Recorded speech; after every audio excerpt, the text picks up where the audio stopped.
Good evening, I'm Dennis Ward. Welcome to APTN National News Weekend. 2 church-run dormitories operated in Whitehorse during the 1960s and 70s to house Indigenous students attending school in the city.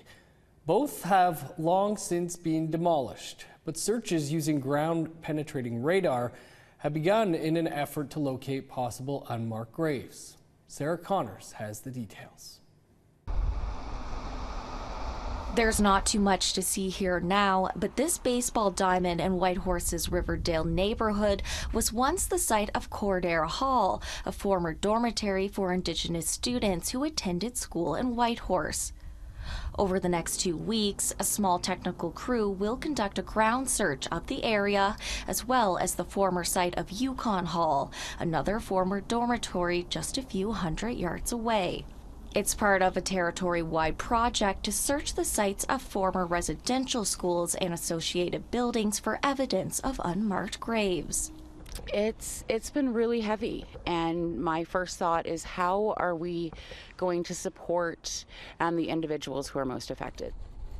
The searches are taking place on the settlement lands of the Ta'anquachin Council and Kwanlin First Nation. Chiefs Amanda Lees and Sean Smith hope the search will bring closure for survivors and their families. You know, in order to move forward in a good way and to put the past where it belongs, we really do need to find these answers. The church-affiliated dormitories operated in the 1960s and 70s.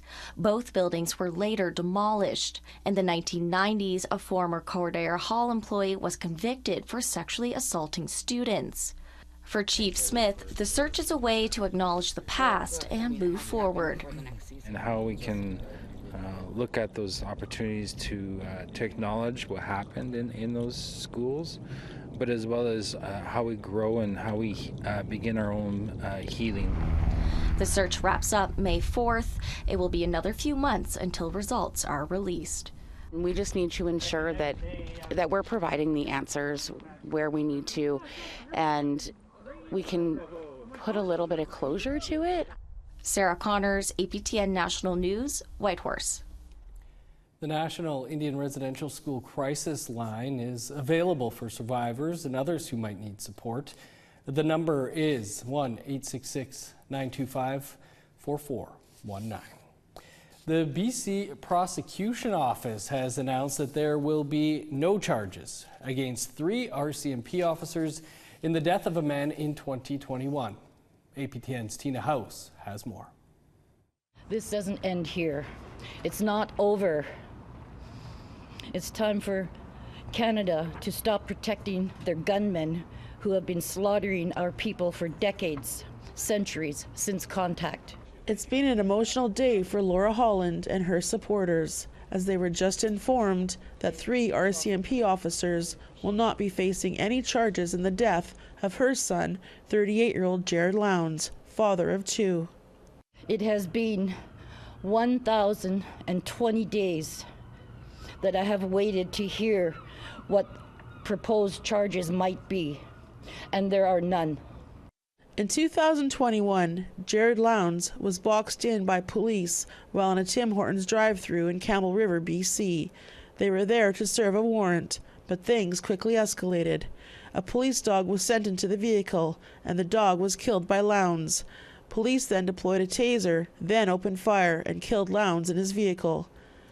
Last year, we interviewed the head of the Independent Investigations Office about the Lowndes case. I consider all of the actions of police, and I have to determine whether or not I believe there are reasonable grounds to believe that the police may have committed an offense, and more particularly whether their actions were justified at law. And in this case, I've determined that there are reasonable grounds to believe that 3 officers may have committed an offense. Despite those recommendations, the BC Prosecution Office released this statement. The available evidence does not meet the BCPS's charges assessment standard. The BCPS is not able to prove beyond a reasonable doubt that the officers committed any offense in relation to the incident. As a result, no charges have been approved. Neil Chandler is the Lowndes family lawyer. If not this case, it's hard to imagine a case meeting the charge approval standard. This was a case that we all thought clearly met that standard from the outside, and that would see a trial. And this is one of those cases where we would like to have seen justice be done. For Laura, she is determined to keep fighting for justice for her son. My next step is to burn it all down. I'm going to make sure that there are changes to policy and procedure. Tina House, APTN National News, Vancouver. Meanwhile, families who have lost loved ones in Thunder Bay are calling for the disbandment of the city's embattled police service and asking for a new police service to reinvestigate the deaths. The chorus of calls to shut down the Thunder Bay Police Service continues to grow, and this week complaints were filed with the Inspector General of Policing in Ontario. Savannah Kelly has more.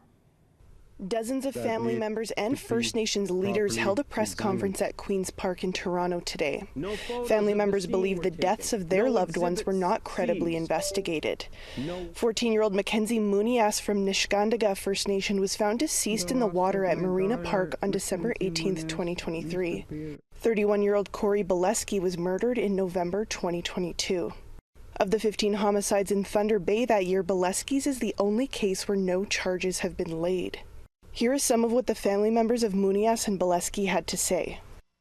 I was with the family. I was with the mother, Vanessa, when that investigator said, "We're gonna find out what happened. We're gonna give you answers,"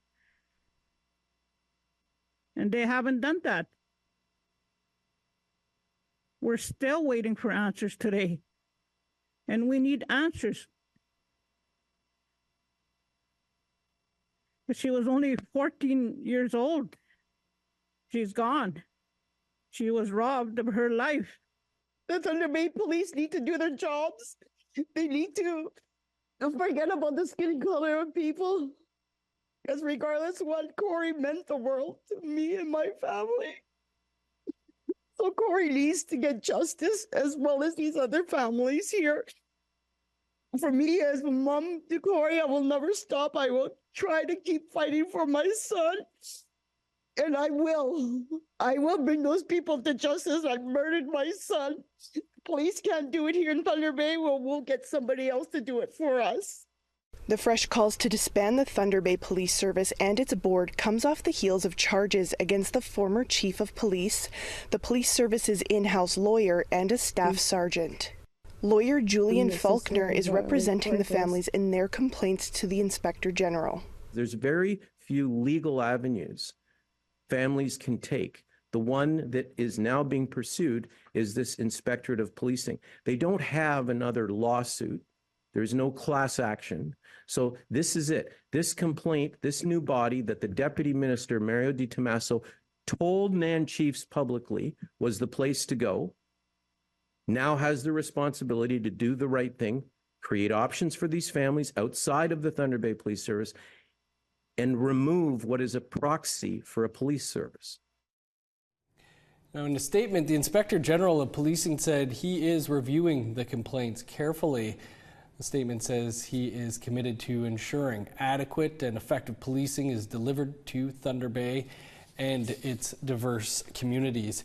You can find the latest developments on that story on our website, aptnnews.ca. And a note, we'll also have Julian Faulkner as our guest on Face to Face this coming Tuesday.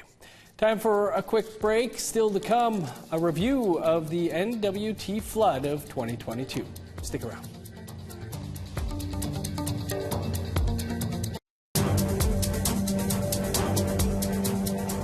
Welcome back. With ice breakup season quickly approaching in the Northwest Territories, residents affected by the 2022 floods are still picking up the pieces. Our reporter Charlotte Moore-Jacobs has that story. This spring marks the 2-year anniversary of the historic flooding of the Hay River in the Northwest Territories. And for residents, the road to recovery is ongoing. The house is shifting. So these big beams here are moving every once in a while when it warms up. Karen Flecker didn't have house insurance on Vail Island in the town of Hay River. Instead, she solely relied on territorial disaster relief contractors. But many people APTN spoke with here said the contract company did insufficient work before ultimately going bankrupt. Very poorly done. You could tell it was rushed. It was time limited. I couldn't be on them all the time to go check to see whether or not they were doing the scope of work that they're supposed to. The circumstances aren't uncommon. Some houses were deemed ineligible for insurance because they reside on a floodplain. Flecker rents a house to her daughter Ashley Flecker in nearby West Point First Nation. The community of 75 was severely affected from flooding. It's very traumatizing, like coming back and like having to see like all the damage that was done and like the things that were lost. The same contractors were tasked with repairs on Flecker's home, but according to the disaster relief funding, the case is closed. Oh, I have a list of problems since the flood inside anyways. Cracked seams and cupboards being torn away from walls from a constantly shifting home. Meanwhile, the federal government is promising more than $1.16 million in funding to better protect the West Channel of Hay River. This will include the critical rebuild of berms. Across the river on Katlodiche First Nation, Agnes Fabian was working in British Columbia during the flood, so the band helped her gut the house, but it remains uninhabitable now. With nowhere to go and long housing wait lists, she lives with her elderly mother. Like if I was to walk in there now, because the basement was gutted and the main foundation is so unsteady, you could actually feel the house shifting as you walk through the home. Many residents around here are still displaced, living in hotels, including KFN's chief, April Martel.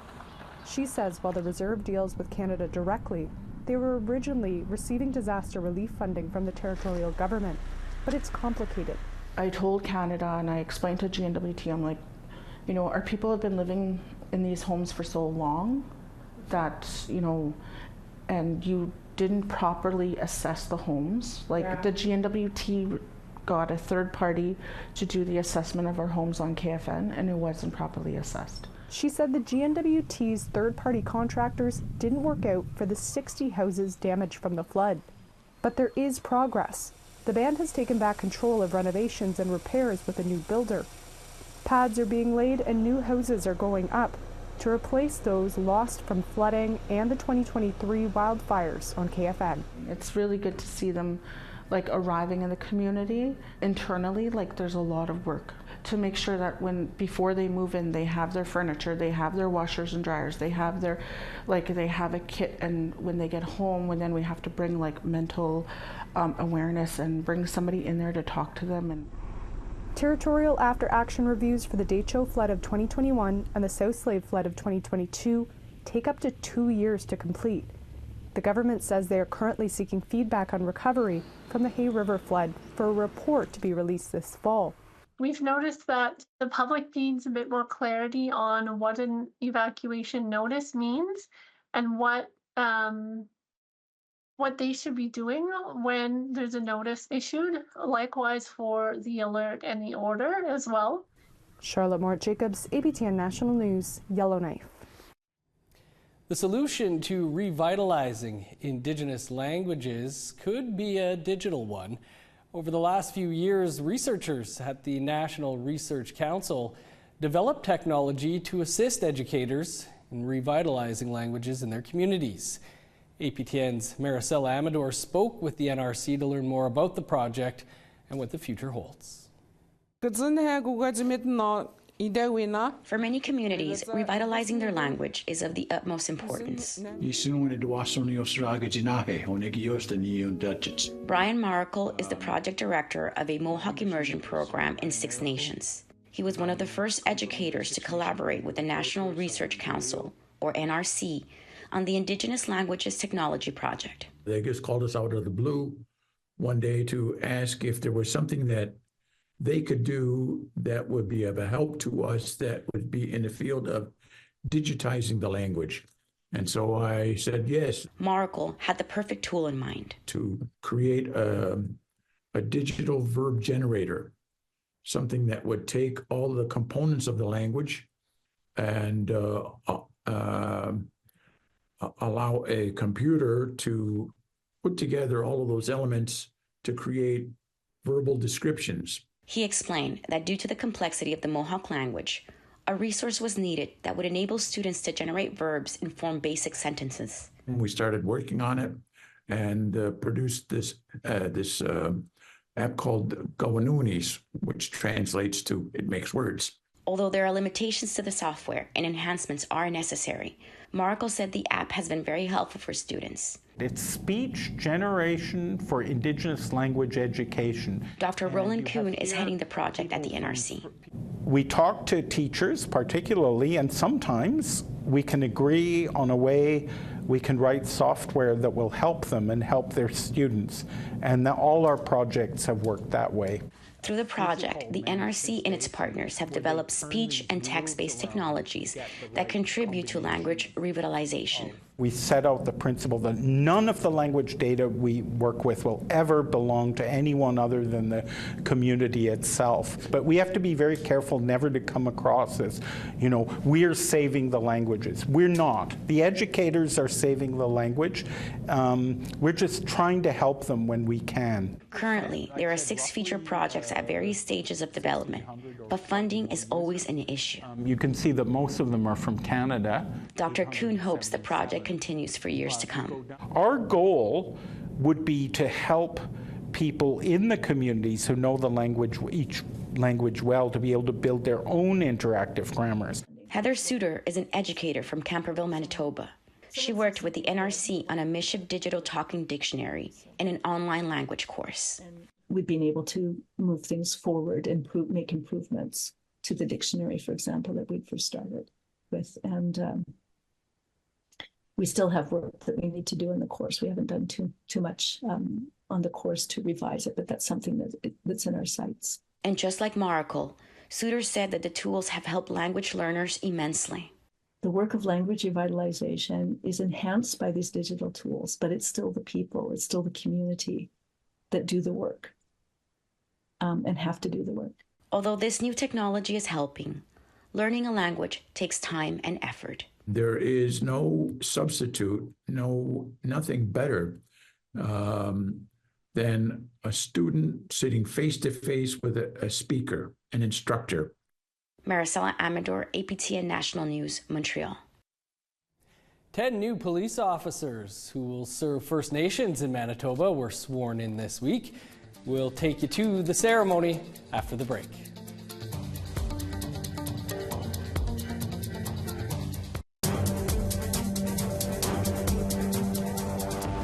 Welcome back. A recent graduation for 10 new police officers will benefit some First Nations across Manitoba. As TR Wheatley shows us now, not only are most of the recruits Indigenous, the program also provided a lot of training through an Indigenous lens. Those cheers are for 26-year-old Autumn Lowther of Opaskwayak Cree Nation. She is one of 10 recruits who graduated from the first training partnership between the Manitoba First Nations Police Service and the Assiniboine Community College.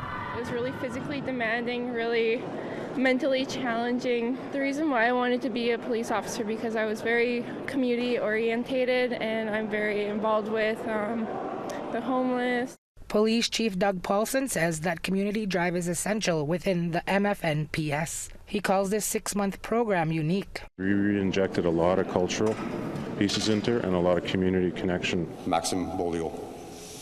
As a husband and father of 2 kids, Maxim Bolio of the Sandy Bay Ojibwe First Nation says that component is vital to succeeding as an officer.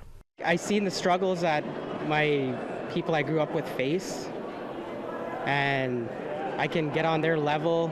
He believes it should be mandatory for all police hopefuls to take similar training because knowing the history helps with understanding the struggles Indigenous people battle. Manitoba's Attorney General says his government supports initiatives like this. Under Premier Wab Kinu's leadership, our government is committed to improving public safety while fostering greater trust and respect between law enforcement and First Nations communities. The MFNPS currently has detachments in 8 communities across Manitoba. They are looking to expand into Brokenhead, Fisher River, and Seguin in the next few years. And we're working hard in the communities recruiting as we speak. The next MFNPS training is scheduled for this fall. Meanwhile, Lowther is looking forward to serving both Kanupa-Wakpa, Dakota, and Birdtail Sioux First Nations. She wanted to be a police officer her whole life. I have an auntie who was missing. Her name was Amanda Sophia Bartlett. She went missing in 1997. I am the oldest out of 3 sisters, so I feel like I just want to protect my sisters in all the communities. That was my goal. The new constable's official start date is April 29, and they'll be dispatched into communities like this one. TR Wheatley, APTN National News, Long Plain First Nation.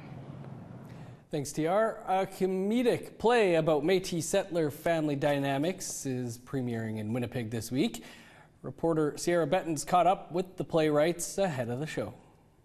This week, a play about the clash of two worlds will have its world premiere at the Royal Manitoba Theatre Centre in Winnipeg. Created by playwrights and spouses Sam Vint and Trish Cooper, the comeback chronicles the union of Métis and settler families, a story not unlike their own. We sort of realized the combination of our families were rich for comedic possibility. We've got a lot of characters in our lives. The play follows Jessie, played by Gwendolyn Collins, and Adam, played by Corey Wojcik, who are from settler and Métis backgrounds, respectively. After the birth of their child, they must navigate the awkward and often hilarious family dynamics that arise. He's an Indigenous guy who's not super serious. He doesn't seem to take anything too seriously and is just fumbling through life. And then he meets Jessie, who's a little more on the ball and tries to get him in line. That's not true at all. I'm just kidding. She just comes from sort of a more privileged white family, and she's used to doing things a certain way. And his family, Adam's family, is, you know, kind of raucous and unpredictable and wonderful and loving. And so it's just, you know, trying to navigate that, those family dynamics that, you know, many families have. The story is loosely based on the couple's relationship and familial ties. Vince says the production borrowed the title from the John Ralston Saul book of the same name. He talks about how Canada is actually very Indigenous as a nation and how Indigenous people are on the comeback right now. So, and we're talking specifically about the Métis people in this play, and yeah, and it's just kind of where I see us in the world at this point. Taking place in Manitoba, the duo says the play is firmly grounded in place, something they hope local audiences will appreciate. What makes it unique is the characters, and this is a Winnipeg play, you know, like this is, you will recognize, we talk about places in town and a little bit of history, and it's like, yeah, if you're from this town, you'll find something of interest in here. The comeback is on stage at the Royal Manitoba Theatre Centre from now until May 18th. Sierra Bettens, APTN National News, Winnipeg. And some friends say it's a pretty good play. I might try and check it out before the end of the month. That's all the time we have for your APTN National News this weekend. Of course, there's much more over on our website, aptnnews.ca. You can also subscribe to our APTN News YouTube page so you never miss a story. I'm Dennis Ward, Marcy McGuitch. Thanks for being with us. Go Leafs, and I guess go Jets. Have a great weekend.